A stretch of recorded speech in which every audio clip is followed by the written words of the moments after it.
Меня зовут Бортко Зоя, я работаю оператором мотельного оборудования на производстве тканей. Я просыпаюсь в 5:20, собираюсь, пью кофе и выхожу на работу, иду пешком на работу, прогуливаюсь. Я пришла на работу, я приняла смену, я посмотрела, что у меня там на рабочем месте, подготовила все к рабочей смене и начала работу в 7:00. Моя работа заключается в том, чтобы я ниточку должна перемотать на бобину, чтобы в дальнейшем ее лучше использовать. Вот это мое рабочее место. Вот на этой машине я постоянно работаю. Вот с этого початочка мне надо перемотать пражу на эту бобину.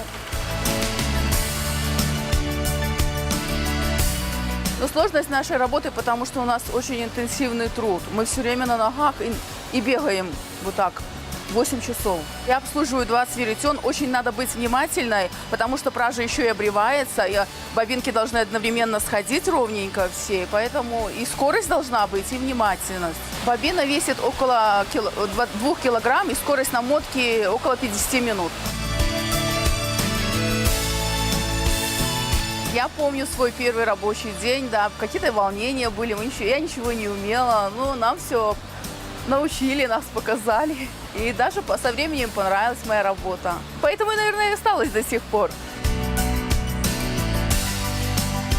Мне дали ученицу, и мне надо ее научить, практикантку. И я вижу, мне она понравилась. Очень видно, человек старается, хочет понять нашу работу, и даже у нее как-то получается очень быстро. По сравнению, вот как мы учились, мне так не получалось быстро. Я поняла, что вот в данный момент молодежь наша стала более шустрее, более такая способнее, чем мы когда-то были. Быстрее схватывают, как-то у них лучше получается. Приятно, когда смотришь на наши ткани, одеяла, даже качество их знаешь. И приятно смотреть, когда ходят в красивых пальтишках, особенно молодежь, она так красиво смотрится вот на многих. И приятно, что это сделала моя там есть участие мое. Я люблю свою работу, потому что она делает утром моей страны добрым.